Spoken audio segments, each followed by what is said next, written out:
Despite a big budget for the 6th season, we don't actually spend anything on actual transfers. We focus on bringing in young talents who can develop over time. The players we bring in who will actually play for us are few and far between. We bring in centre-back Gareth Thomas from Wrexham of all teams, midfielder Julio Dejalo, and the Spaniard Edu Valiente, who's a right-winger who will probably rotate with Miguel Almendra. As we won the league last season, we're heading into the Champions League.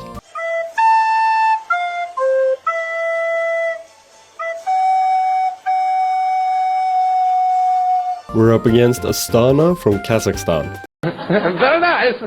High five! In the first leg, none of the teams created too much, but we broke the deadlock very late on in the 89th minute as Gilvan slotted it into the back of the net after a great ball from Valiente. In the second leg, Astana scored very early on to tie the game on aggregate. They then had two big chances following the goal, but both were squandered. We then had two big chances of our own, but we also wasted them. But in the 58th minute, we played some brilliant football down the right-hand side, which Gilvan finished beautifully to take back the lead. In the 74th, however, Rajovic eventually scores for Astana in the aftermath of a corner. So it's all tied up again. But just 2 minutes later, we lose concentration again and concede again.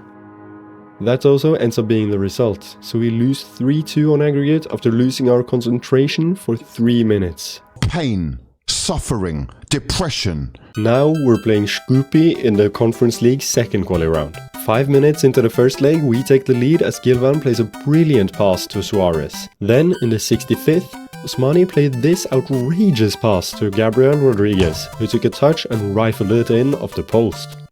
As we approached the final few minutes of the game, we thought we'd locked up a 2-0 win, but we were wrong, as Shkupi scored a very late goal to keep their hopes alive going into the second leg in Kosovo. But that hope was crushed fairly easily as we won 3-1 in the second leg after an early goal from Suarez, one from Gilvan, as well as Gareth Thomas's first goal for the club. In the third quali round, we're up against KF Tirana of Albania. Gareth Thomas conceded an early pen after just 10 minutes, which that guy scored. Felipe Ryan then scored this goal, which Cisse really should have had. Corbalan fortunately pulls one back just a few minutes later, and we go into the break at 2-1. 20 minutes into the second half, Cisse makes another mistake. And to top it all off, we conceded again in the 87th to be down 4-1 going into the second leg. There was only so much we could do in the second leg, so we won 1-0 after a goal from Gilvan. So the feared phrase we all don't want to hear, but once again, we're out of Europe. As for the other Kosovan teams in Europe, Balkani lost on penalties after bottling it in the second leg of the first quali round. Liria also lost on penalties, but in the second quali round, and Drita made it all the way to the fourth quali round, but was beaten by Young Boys. So, some okay results in terms of coefficient points, but we really should be qualifying for the league phase of one of the competitions. In the Kosovan Super Cup final, we apparently lost, despite drawing 3-3 with Liria. But the game didn't go to pens, and I had to watch Liria lift a trophy. Some of the government, some of it is pretty corrupt. Not your bit, right? Yes, but we're corrupt in a good way. We started the league season brilliantly, as we won the first 4 games without conceding a single goal, and scoring 16 goals in the process, including this hilarious own goal that Drita cooked up, and 2 hat-tricks from our new star man Bruno Fratzau.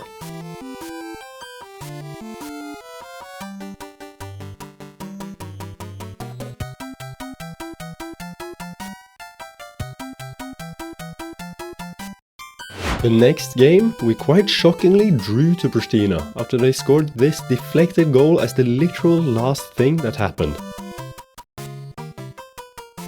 But the next 10 games, we only dropped points twice, as we won 8 of our next 10. Those wins include a 5-1 hammering of Balkani where Gilvan got a brace, a 7-1 win against Trepka 89 as Jeremy Suarez scored 5 goals in one game, and a 5-0 win against Suareka as Fratzau scored this beauty and Gilvan got another brace. So at the halfway point of the season, we're obviously at the top of the league after those results. And we're already 7 points clear. And by the way, we also have our players on the top scorer list, the top assister list, the top average rating list, the top clean sheet list, and the top player of the match list. What's a season so far? That is bloody lovely. And around this time is when we reinforced our squad as well, as we brought in Kluivert on a free. No, not that one. This one. But he is actually the son of Patrick, so I assume he'll be a decent goalscorer. Wait, what? He's a centre back? Well, okay then. He'll at least be athletic, I guess. We also bring in a Chelsea graduate in Bashir Humphreys. Yeah, I don't know how we've pulled this one off either. But he's here and ready to contribute. Going back to the league results, we won the next game 3-0, which was a very important one against Drita. We scored 2 in very quick succession through Almendra and Fratsau, before Valiente scored not 1 but 2 offside goals. Before he eventually got his actual goal in the 88th minute. In the Kosovan Cup, we eventually got past Pristina Array. We lost 2-1 in the first leg despite having over doubled their XG, but we fortunately won 2-0 in the second leg as an unexpected player in Daniel Awua did some beautiful work to first assist Fratsau in the 83rd and then play this brilliant ball over to Almendra, who basically got the assist to Liedson in the 89th. The next league game, funnily enough against Pristina Array, would turn out to be a sad day for Raovechi. Jalo gave us the worst start imaginable as he gave away a pen after just 9 minutes. Fotso scored that to give Pristina Array the lead. Jose Mensch then hit the bar with a header from a corner, before Miguel Angel was pushed as he was about to get the rebound. But we of course didn't get a pen. Late on in the second half, however, we did get our pen. But Suarez managed to miss it. So we lost our first game of the season and our first game in 27 games. And to flipping Pristina Array. How, man? Wagwan generals. Going back to the cup, we got drawn Balkani in the third round. In the first leg, we took control of the game as we won 2-0 after goals from Valiente and Gabriel Rodriguez. We then looked set for the quarterfinal as Gilvan scored very early on for us in the second leg. But Danfa would score less than a minute after to have some hope reignited. Balkani then took the lead through Lambo. Yes, that's his actual name. Lambo. Fratsau then made a bit of a weird choice by not playing Awua through on goal, but Awua ended up scoring either way as Fratsau drove all the way down to the byline before playing it to Awua. Just 8 minutes later though, Balkani scored again. Lambo outran all our defenders, which to be fair isn't really that surprising considering his name, before getting the assist to Oliveri's shot. Oliveri then scored again just 3 minutes later to tie it up on aggregate. And as it's all tied, we're going to extra time. 10 minutes into the first half of extra time, Lambo scored again, as our defenders were asleep. That was also the result in the end, as we lost 5-2 in the second leg and therefore 5-4 on aggregate. And by the way, just so you know how bad this loss is, we had 3.33 XG, while Balkani had 1.96. I won't say any more than that, but I know someone who'll have some well-chosen words for this. Man there trying to stop Drogba getting himself into further trouble. In the league, we now won 4-0 against Veronikeli 74 and 4-1 against Verstria, before we surprisingly drew to Pristina. Fratsau then decided to turn up the heat, as he scored all 5 goals against Malisheva, including this absolute banger in the 5-0 win. We then got a big helping hand from Balkani's centre-back Julius Dirksen, as the Dutchman scored not 1 but 2 own goals. We won the game 4-1 in the end as Gilvan and Gabriel Rodriguez scored 1 each as well. The dullest game of the season then followed, as we drew 0-0 with Trepka. In the next game, Dukaini Kline took the lead after 24 seconds as Sina got the assist. But we did hit back, as we won 4-1 after 2 goals from Fratsau and 1 each from Gilvan and Kluivert.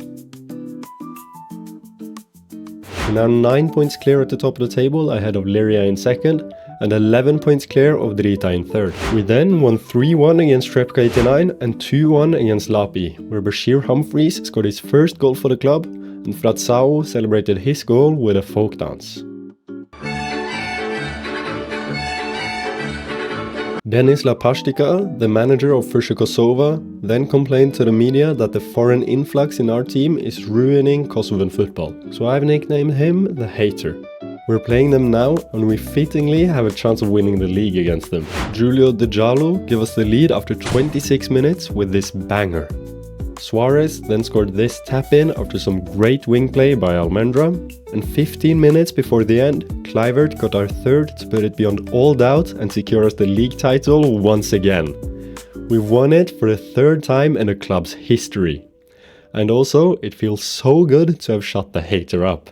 It's not really working out too great with your Kosovan lads, is it? It's only a game. Why you have to be mad? For the last 3 games of the season, we won 4-1 against Liria, 5-0 against Suareka and 6-0 against Jelani. We ended up winning the league by 15 points as we lost just 1 game throughout the whole season. We also had a clean sweep at the award ceremony, as Almendra won Young Player of the Year, and Top Assister of the Year. Fratzao won Top Scorer with 32 goals in only 25 league games. And finally Cisse getting the most clean sheets with 15, which is also a new record. It's a sad day for football now though, as Lukaku, aka the poor man's Lukaku, is retiring. He will always be remembered for his incredible performances in the first few seasons of this crazy journey.